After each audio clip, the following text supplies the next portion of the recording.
Welcome to the Pipe Chronicles. I'm your host today. The other one's disappeared. He was complaining about the cold, so, well, I sent him to a warmer place. Don't worry, he'll be back, unfortunately.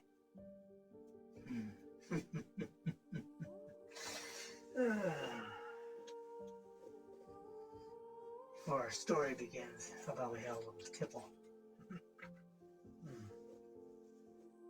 Don't mind if I do.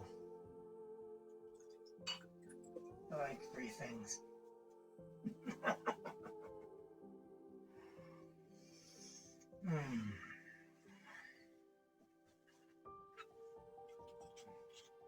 Shall we begin?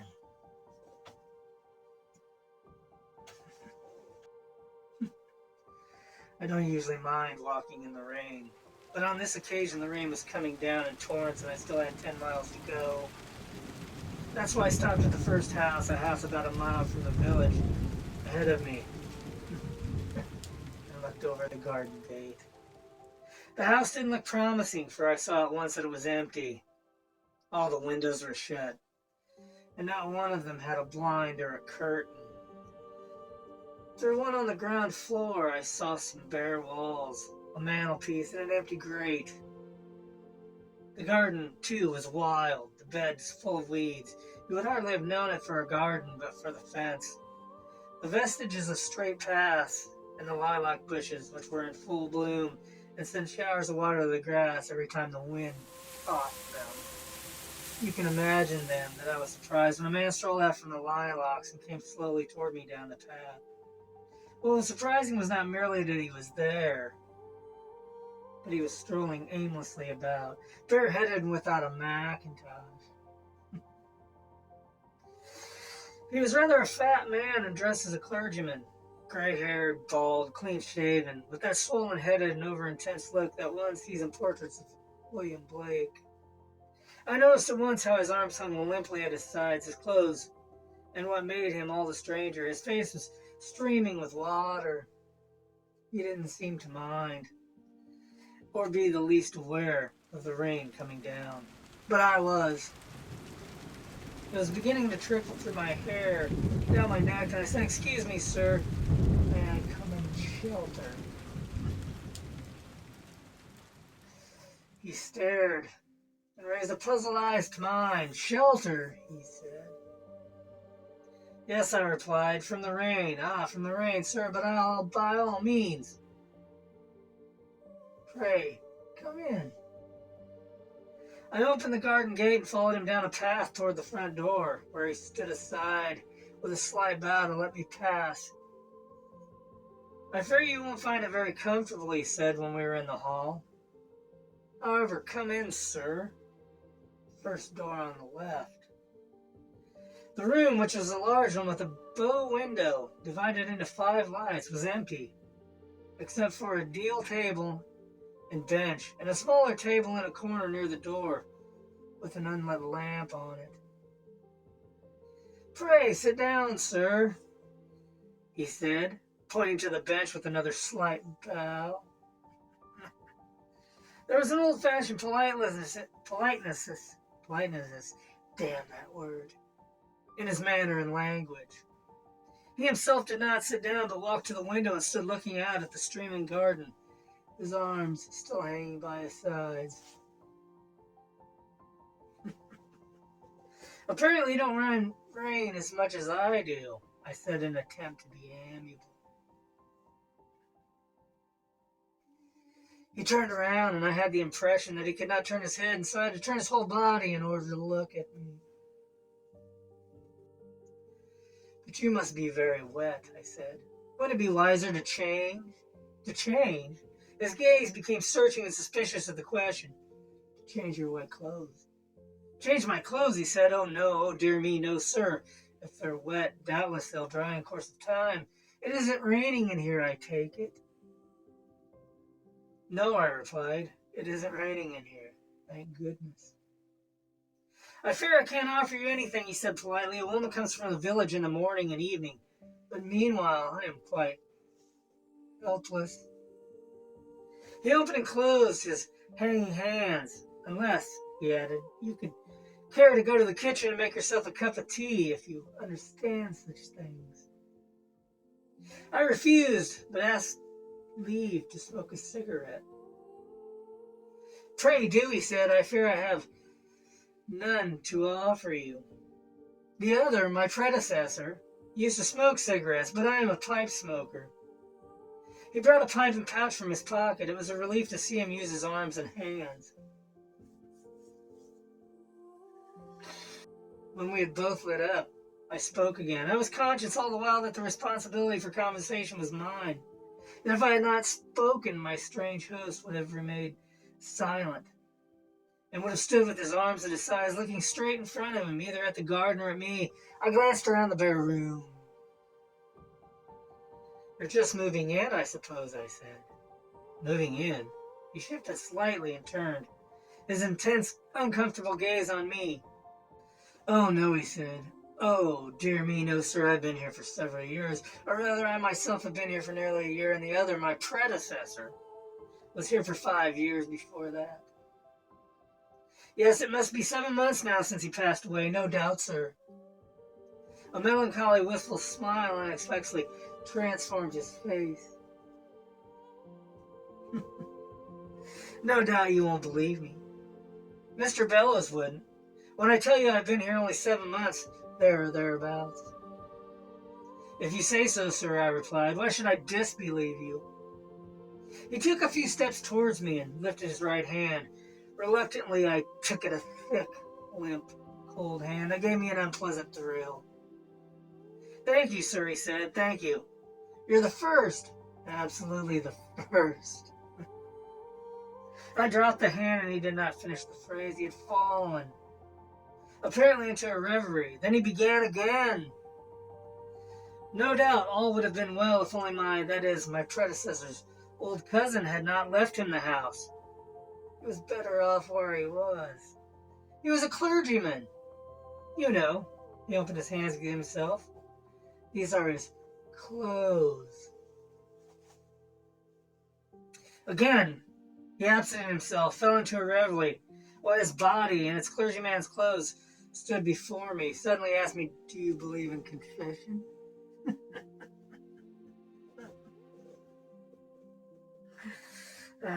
In confession, I said.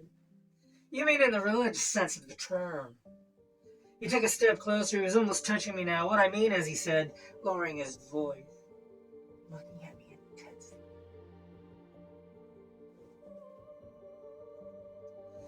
What was he going to tell me? I should have liked to say no, to discourage any confession from the poor old creature, but he had put his question so appealingly that I could not find it in my heart to repulse him. Yes, I said, I think by speaking of it, one can often rid oneself of a weight on the mind. You have been so sympathetic, sir, he said with one of his polite bows, that I feel tempted to trespass. He lifted one of his heavy hands in a perfunctory gesture and dropped it again. Would you have the patience to listen?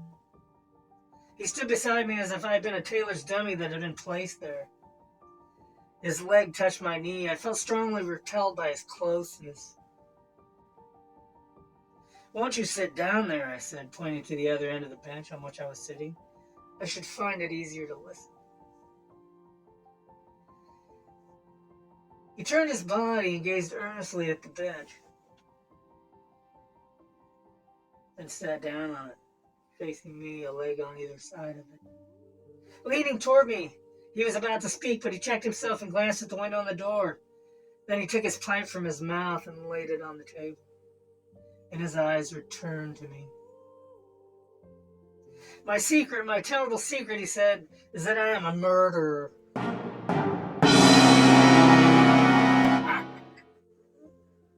His statement horrified me as well as it might, and yet I think it hardly surprised me. His extreme strangeness had prepared me, to some extent, for something rather grim. I caught my breath and stared at him, and he, with horror in his eyes, stared back at me. He seemed to be waiting for me to speak, But at first I could not speak. What in the name of sanity could I say? What I did say, at least, was something fantastically inadequate. And this, I said, weighs on your mind?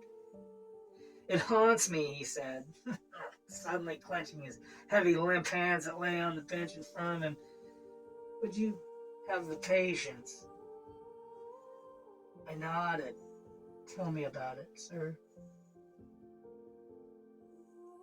If it hadn't been for the legacy of this house, he began, nothing would have happened. The other, my predecessor, would have stayed in his rectory, and I should never have come on the scene at all. Although it must be confessed that he, my predecessor, was not happy in his rectory. He met with unfriendliness, suspicion. It was bequeathed to him, empty. Simply the house, no furniture, no money, and he came and put in one or two things, the table, this bench, and a few kitchen things. A folding bed upstairs. He wanted, you see, to try it. Its remoteness appealed to him, but he wanted to be sure about it in many other ways. Some houses, you see, are safe, and some are not. And he wanted to make sure that this was a safe house before moving into it. He paused and then said very earnestly, let me advise you, my friend. Always do that when you contemplate moving into a strange house. Because some houses are very unsafe. I nodded. Quite so, I said. Damp walls, bad drainage, and so on. He shook his head. No. Not that. Something much more serious than that. I mean the spirit of the house. Don't you feel? His gaze grew more piercing than ever. That this is a dangerous house.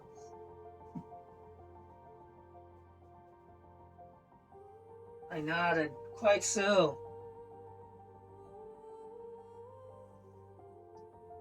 Shrugged my shoulders. Empty houses are always a little queer, I said. He reflected on this statement. And you have noticed, he inquired at last, the queerness of this one? I did, as he asked me the question. Feel that the house was queer, but it was his queerness. I knew well enough in the grim suggestions of his talk that made it so, and I replied no queerer than other empty houses, sir. He gazed at me incredulously. Strange, he said. Strange that you shouldn't feel it. Though it's true that my other predecessor didn't feel it at first either. Even this room, for this room, sir, is the dangerous room.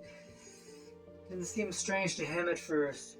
No, even in spite of a very peculiar thing about it. It had been fine. I should have ended the conversation and left him. For the old man's talk and manner were making me feel more and more uncomfortable. But it was not fine. It was raining as hard as ever and was becoming very dark, and evidently we were in for a thunderstorm. The old man got up from his bench. I think I can show you now, he said, the peculiar thing about the room.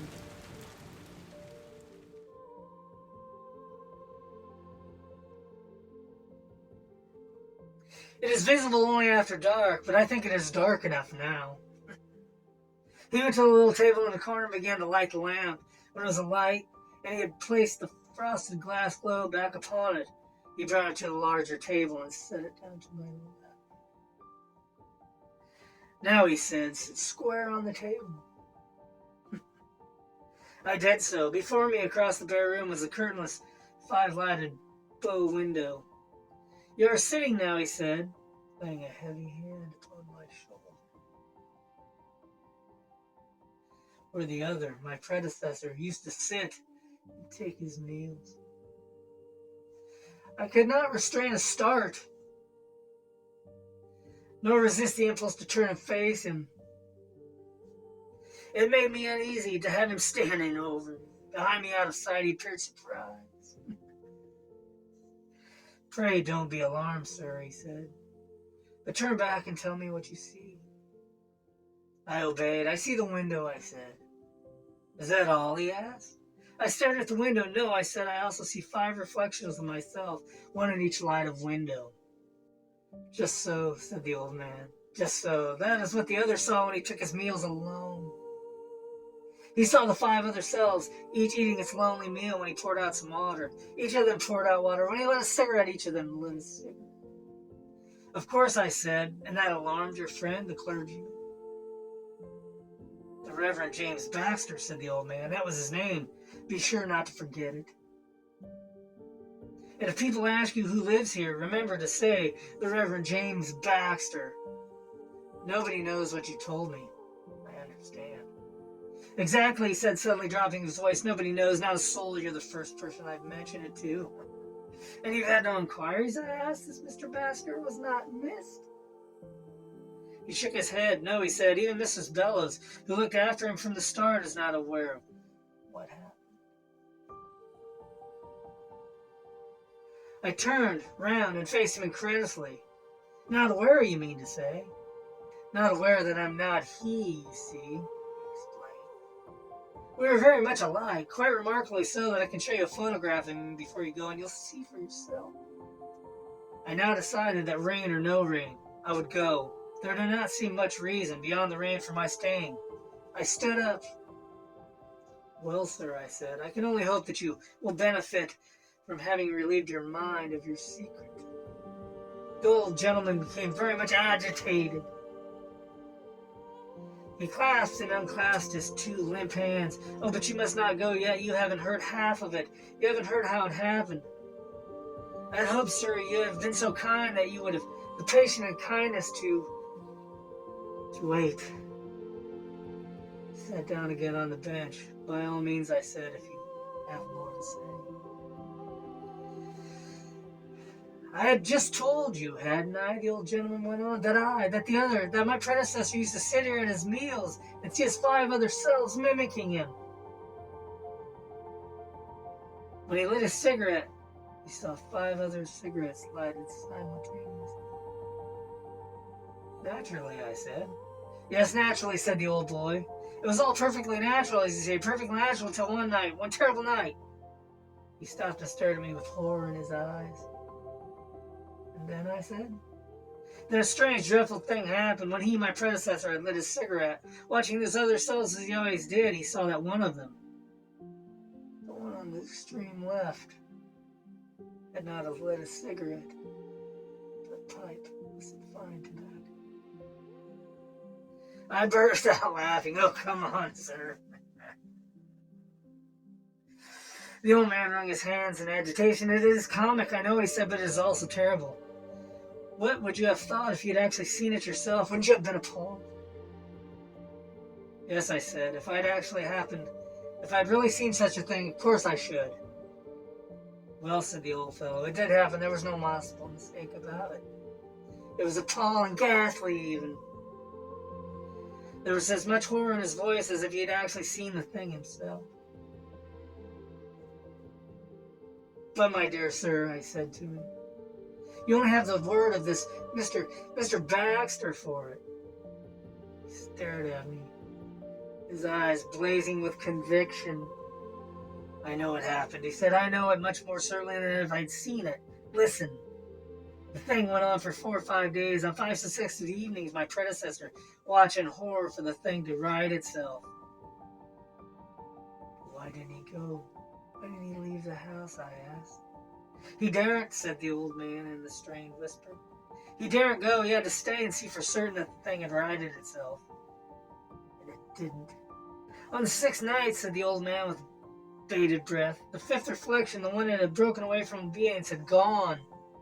Gone. Yes, gone from the window. My predecessor sat gazing in terror at the blank pane, and the other 4 stared back in terror into this room. He glanced from the empty pane to them, and they stared back at him, or at something behind him, with horror in their eyes. Then he began to choke. To choke, gasped the old man, himself almost choking. To choke because his hands were around his throat, crutching, throttling him. You mean that the hands were the hands of the 5th? I asked. And it was only my horror at the old man's horror that prevented my smiling cynically. Yes, he hissed, and he held out his thick, heavy hands, gazing at me with staring eyes. Yes, my hands.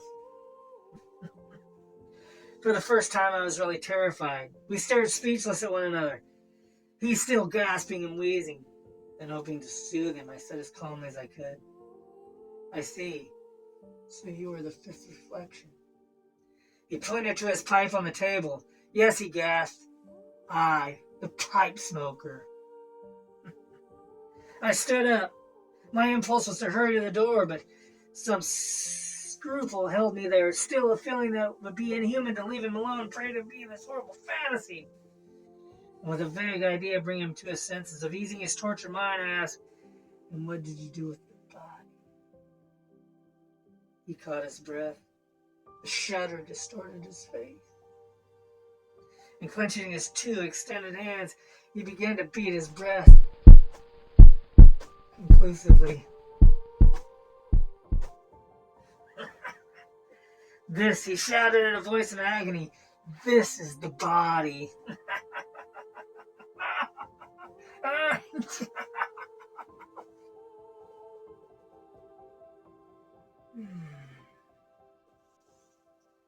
Nothing like a fine bedtime story to know. Get one through a rainy night.